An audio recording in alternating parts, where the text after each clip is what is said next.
Ramiro Padilla Atondo.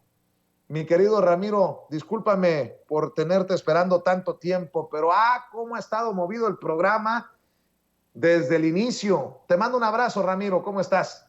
Está muy bien, Vicente, escuchando aquí las barbaridades y pues las formas en las que la derecha utiliza la denigración para autodenigrarse. En el caso de ellos, pues obviamente yo tengo un ensayo en Cartas a un Facho que se llama Intelectualidad Mexicana SADCB. Pues obviamente la intelectualidad mexicana se ha dedicado a producir empresas, no ideas, y en ese tenor pues andan ahorita por lo que acabas de exponer, ¿no?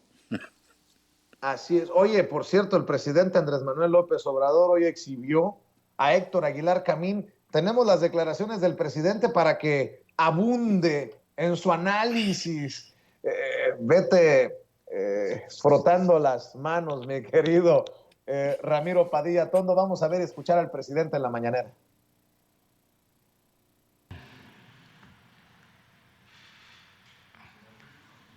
Sí, justificando el bloqueo. Estamos hablando de el jefe de uno de los grupos de la intelectualidad mexicana. Aguilar fue pues un buen estudiante, hizo su tesis de doctorado en Sonora. Bueno, en el Colegio de México, pero sobre los revolucionarios de Sonora, Frontera Nómada. Muy buen libro. Dicen que cuando terminó su examen, don Daniel Cosío Villegas expresó algo así como: ha nacido un gran historiador.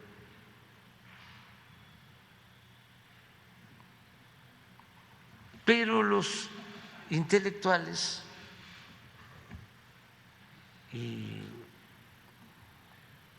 no resisten las tentaciones del poder, se vuelven locos, se fascinan con el poder. Dicen que el poder atonta a los inteligentes y a los tontos los vuelve locos. Pues ahí te la dejo de tarea, mi querido Ramiro Padilla Tondo, con las declaraciones del presidente Andrés Manuel López Obrador. O tonto o loco, Aguilar Camín, o all of the above, todas las de arriba, mi querido Ramiro. Hay una circunstancia que yo planteaba también ahora mismo en el nuevo libro que hablo de la circulación de las ideas. Es muy importante entender cómo circulan las ideas y qué ofrece la clase intelectual de un país al país. Había hablado en algún otro programa del tema sobre todo de esta visión totalmente occidental que se tiene desde la intelectualidad mexicana y los intentos que se han hecho por tratar de comprender desde la visión de la náhuatl qué es lo que nos compone como mexicanos, que sería un tema que podríamos explorar en los próximos años. Pero la realidad es que obviamente cuando un intelectual está más preocupado por hacer empresas que por hacer ideas, este es el resultado. Yo de repente, lo hemos dicho en el programa, mi querido Vicente, el tema sobre todo de los abajo firmantes, que decía mi querido amigo el escritor Omar Delgado, que en México la intelectualidad no es una clase, sino una casta.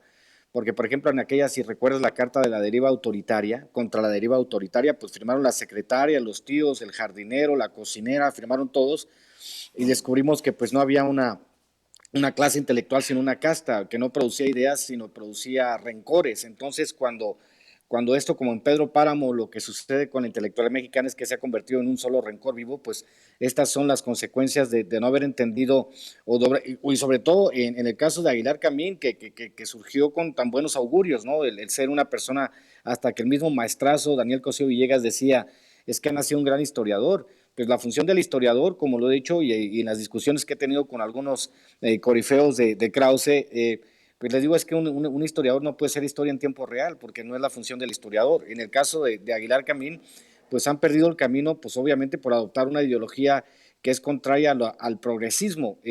Yo siempre me pregunto si hay alguien de la categoría, me dicen que González Casanova, por ejemplo, me decía la profe Rocío, hay personas, Enrique Dussel, Atilio Borón, personas progresistas en México que sí tienen una idea clara de lo que debería ser la intelectualidad. En el caso de estas revistas como la de Nexos y Letras Libres, yo creo que deberíamos de meterle la etiqueta que le mete López-Gatell a los alimentos, ¿no? En el caso de Nexos y Letras Libres tendrían que tener la etiqueta de exceso de conservadores. Esas revistas, porque hay que recordar que más del 80% de las nuevas adquisiciones de libros perdón, está sonando un teléfono, pero eran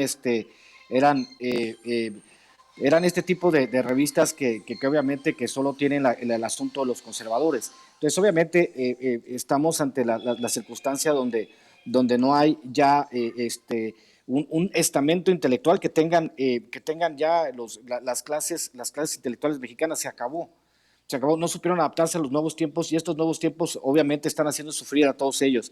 Están pagando las consecuencias de no haber comprendido los signos de los tiempos, porque hablábamos, acuérdate, desde lo anterior hablábamos del tema del fin de la historia de Francis Fukuyama o lo que hizo Samuel Huntington en el choque de civilizaciones. Estos cuates pensaron que el neoliberalismo llegaría para quedarse y que ellos serían los parteros de la historia, pero sucede que la historia pues nunca es lineal y están sufriendo las consecuencias. Obviamente, hacer el ridículo ya es una cosa que está volviendo costumbre entre Enrique Krause, Aguilar Camín y todos ellos, ¿no? Y tristemente, tantos recursos destinados a estas revistas para que no hayan generado un pensamiento profundo o al menos una estructura de pensamiento que le permita a la gente siquiera discernir qué es lo bueno y qué es lo malo, mi querido Vicente. Así es, mi querido Ramiro, ¿cómo hay temas, eh? ¿Cómo? Oye,